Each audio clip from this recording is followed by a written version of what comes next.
Oke, kembali lagi bersama saya Apio di channel kebanggaan kita. Barudak Walu.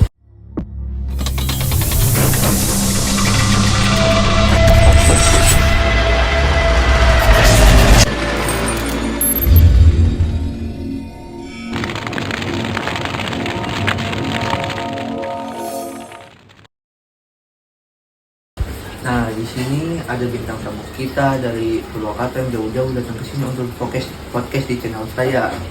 Perkenalkan, nama saya Ergi Ahmad Maulana, asal Purwakarta dari Universitas Singapura Bangsa Karawang.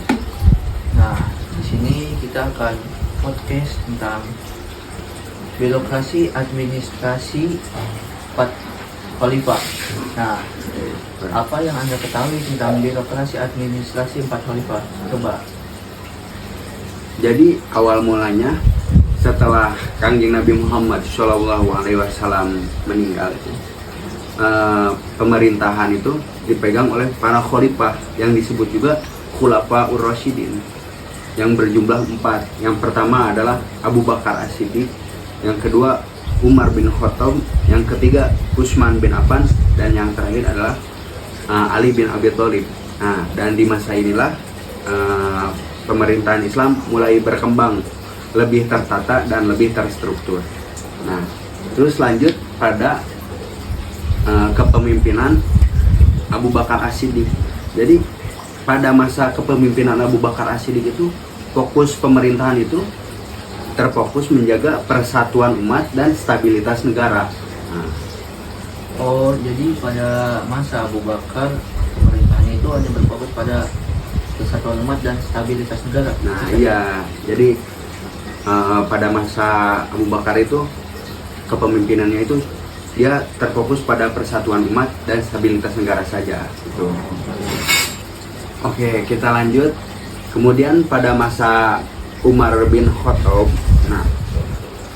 sistem administrasi pemerintahan itu berkembang pesat. Contohnya kayak pembagian wilayah dan terbentuknya Baitul Mal sebagai lembaga keuangan negara.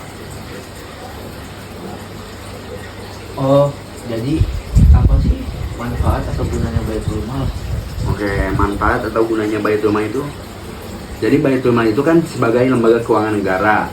Jadi manfaatnya itu untuk manfaat dan gunanya itu untuk mengatur pajak, zakat, dan menyimpan benda rampasan perang.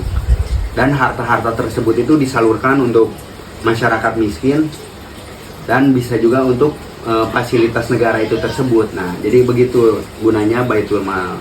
Oh, Nah, dan selanjutnya pada masa Utsman bin Affan. Nah, pada masa Utsman bin Affan itu wilayah itu semakin luas. Jadi pengembangan wilayah itu semakin luas sehingga sistem pencatatan dan administrasi itu semakin ditingkatkan, semakin diperhatikan gitu. oh, jadi dikarenakan pengembangan dan keluasan wilayah ditambah masyarakat yang semakin banyak, jadi sistem administrasi itu sangat diperhatikan begitu. Iya, jadi ya dikarenakan mungkin keluasan wilayah juga dan masyarakat juga pasti semakin bertambah.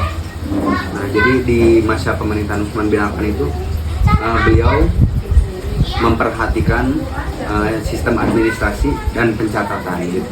Wah, keren juga ya pemerintahan ini. Nah, jadi yang terakhir itu pada masa pemerintahan Ali bin Abi Thalib. Jadi pada masa pemerintahan Ali bin Abi Thalib itu terjadi konflik internal. Nah, tapi pemerintahan itu tetap mengutamakan keadilan dan tanggung jawab. Oh, jadi masalah internal apa yang terjadi pada masa kekhalifahan Ali bin Abi Thalib? Nah, yang saya dapat simpulkan itu permasalahannya itu yang pertama itu perpecahan politik. Nah, yang kedua itu perang saudara antara umat Islam, dan yang ketiga itu perbedaan pendapat tentang keadilan dan kepemimpinan. Nah, jadi ada 3 masalah jadi di masa Ali bin Abi Thalib tersebut. Oh, jadi ada 3 konflik yang terjadi pada masa kekhalifahan Ali bin Abi Thalib. Ya, jadi cuman 3. Jadi dari segi politik, peperangan, dan perbedaan pendapat. Nah, jadi dari keempat kekhalifahan tersebut dapat disimpulkan bahwa perubahan dari mulai sederhana, perubahan pemerintahan dari mulai sederhana terus menuju pemerintahan yang lebih terorganisir. Itu sih. Oke, mungkin cukup saja podcast dari saya di channel Maridak Palu. Saya tutup podcast ini. Assalamualaikum warahmatullahi wabarakatuh.